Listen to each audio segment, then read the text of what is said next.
Hello students, good afternoon to all of you. Students, हम लोग unit 5 में cost of capital का chapter पढ़ रहे थे। कॉस्ट ऑफ कैपिटल में जो 4 प्रकार की कॉस्ट मैंने आपको बताई थी, कॉस्ट ऑफ डेब्ट capital, cost of equity capital, cost of retained earning और cost of preference share capital. पिछले वीडियो में हमने कॉस्ट ऑफ डेब्ट कैपिटल यानी ऋण पूंजी की लागत के बारे में विस्तार से पढ़ा।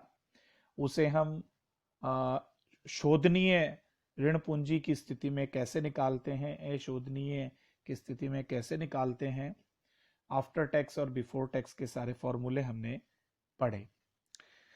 अब हम इसके आगे कॉस्ट ऑफ इक्विटी कैपिटल यानी समता अंश पूंजी की जो लागत होती है और रिटेन्ड अर्निंग, इसके बारे में आज हम लोग पढ़ेंगे।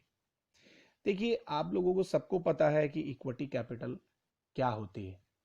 जब हम किसी कंपनी के इक्विटी शेयर्स खरीदते हैं तो हम उस कंपनी के एक तरीके से जिस अनुपात में हमने शेयर खरीदे हैं, हम लोग उसके मालिक बन जाते हैं। और कंपनी को यदि लाभ होता है तो हमें हमारे अंशों के अनुपात में उस हिसाब से हिस्सा भी यानी लाभांश भी मिलता है। यहाँ पे कॉस्ट ऑफ इक्विटी कैपिटल की कैलकुलेशन करना थोड़ा सा कठिन है। कठिन क्यों है? क्योंकि जैसे प्रेफरेंस शेयर्स में डिविडेंड की जो रेट होती है वो निश्चित होती है ना। तो आप देखिए कि जो अधिमान अंश होते हैं उनके ऊपर लाभांश की दर निश्चित होती है और लाभांश देना उन पर अनिवार्य होता है, लेकिन इक्विटी शेयर्स पर लाभांश देना भी अनिवार्य नहीं होता है। आप वीडियो पे ध्यान दें, मैंने ये बात लिखी भी है इसमें कि समता अंश पूंजी की लागत की गणना कठिन कार्य है, क्योंकि अधिमान अंशों की भांति इन पर लाभांश की दर निश्चित नहीं होती और इन पर लाभांश देना भी अनिवार्य नहीं होता। जरूरी नहीं है कि लाभांश दिया जाए। इस कारण इसे लागत रहित पूंजी भी कहते हैं, है ना। लेकिन वास्तव में तो ऐसा है नहीं कि कोई लागत ही ना हो। जब नए समतांशों के निर्गमन पर नए अंशधारियों को विद्यमान अंशधारियों के साथ भावी लाभांशों तथा अवितरित लाभों में अनुपातिक हिस्सा मिलता है, इससे विद्यमान अंशों की प्रतिअंश अर्जने कम हो जाती है और उसके फलस्वरूप अंशों का बाजार मूल्य गिर जाता है। अतः नए समता अंशों के निर्गमन के समय प्रबंध को यह देखना होगा कि इन अंशों के विनियोजन से कंपनी को कम से कम इतनी आय तो अवश्य हो जिससे विद्यमान अंशों के मूल्यों को अपरिवर्तित रखा जा सके। यह अपेक्षित न्यूनतम दर ही समता अंश पूंजी की लागत होती है। इसलिए हम ये कह सकते हैं कि समता पूंजी की लागत वह न्यूनतम प्रत्याय दर है जो संस्था को अपने अंशों का बाजार मूल्य अपरिवर्तित रखने के लिए परियोजना विनियोग के समता पूंजी से वित्त घोषित भाग पर अवश्य अर्जित करनी चाहिए। तो कुल मिला के स्टूडेंट्स, बात यह है कि इक्विटी कैपिटल की कॉस्ट जब हम निकालते हैं तो हमारे सामने दो परिस्थितियां हो सकती हैं, एक विद्यमान अंशधारी की और एक नए अंशधारी की। जहां पर नए अंशधारियों की बात आती है तो हम लोगों को वहां पे नेट प्रोसीड एनपी काम आता है। पिछले वीडियो में मैंने आपको NP at par, NP at discount और एनपी एट प्रीमियम के बारे में बताया था। एनपी प्राप्त शुद्ध राशि, और ये किसी भी प्रकार की हम पूंजी की लागत पढ़ें उसमें एनपी आता है। और यदि विद्यमान अंशधारियों की हम लोग बात करेंगे तो वहां पे एनपी के स्थान पर एनपी आएगा, मार्केट प्राइस पर शेयर आएगा।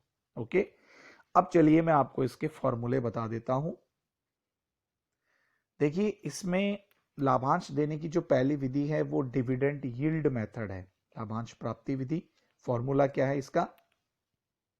DPS upon MP into 100।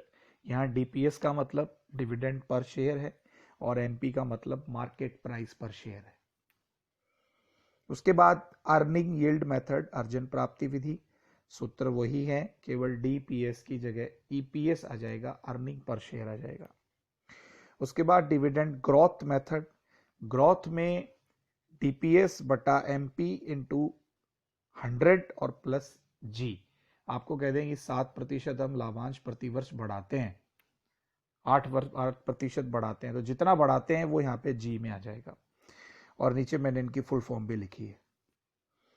अब जैसा कि मैं अभी आपको बता रहा था, नए निर्गमित अंशों की समता लागत, cost of newly issued equity share.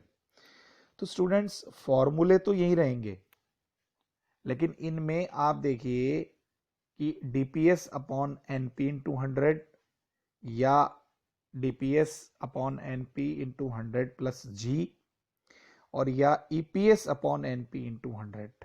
यानी फॉर्मूले सारे वही हैं, लेकिन MP मार्केट प्राइस की जगह पे आ गया NP net proceed. Okay students, तो ये आपका हुआ इक्विटी शेयर कैपिटल की कॉस्ट के बारे में। अब देखिए इसी से जुड़ी हुई एक चीज है, वो है प्रतिधारित अर्जन, रिटेन्ड अर्निंग, या हम इनको आंतरिक समता की लागत भी कहते हैं। देखिए सामान्यतः प्रत्येक कंपनी अपने समस्त कर रहित लाभों का एक हिस्सा ही अंशधारियों में लाभांश के रूप में वितरित करती है और शेष राशि व्यवसाय में रोक लेती है।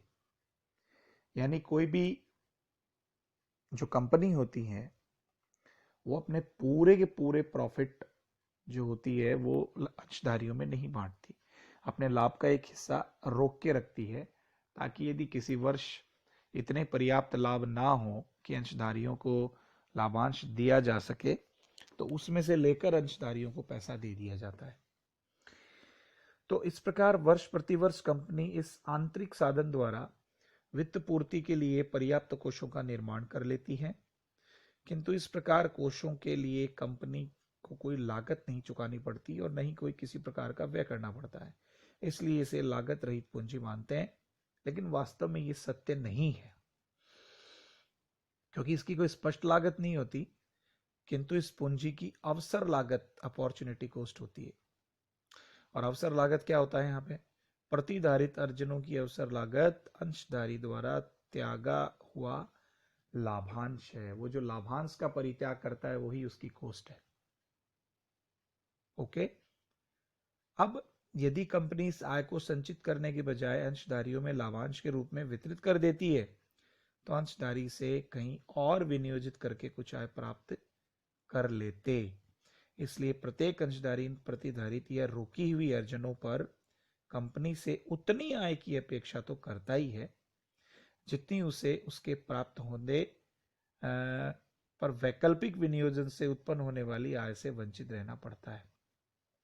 और ये वंचित और त्यागी गई आय ही प्रतिधारित अर्जनों की लागत होती है। ठीक है स्टूडेंट्स, तो ये तो इसकी एक छोटी सी मैंने आपको इसको समझाया है। अब इसका फॉर्मूला देखिए, कॉस्ट ऑफ रिटेन्ड अर्निंग का मैंने फॉर्मूला लिखा है D/E, यानी D का मतलब डिविडेंड पर शेयर भी हो सकता है और यहाँ पे E का मतलब अर्निंग पर शेयर भी हो सकता है, जो भी सवाल में दिया हुआ हो। 1 माइनस TP का मतलब personal rate of income tax, और फिर ब्रैकेट में लिखा है मैंने 1 माइनस B का मतलब ब्रोकरेज, दलाली, अपॉन MP मार्केट प्राइस, और 1 माइनस TC का मतलब यहाँ पे पूंजीकरण की दर है, कैपिटल गेन टैक्स रेट है, और इनटू 100। तो स्टूडेंट्स ये मैंने आपको कॉस्ट ऑफ इक्विटी कैपिटल और कॉस्ट ऑफ रिटेन्ड अर्निंग के बारे में बताया।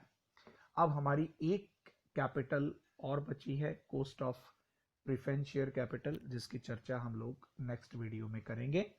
तो आज के वीडियो में इतना ही। आपका बहुत बहुत धन्यवाद। Goodbye, take care.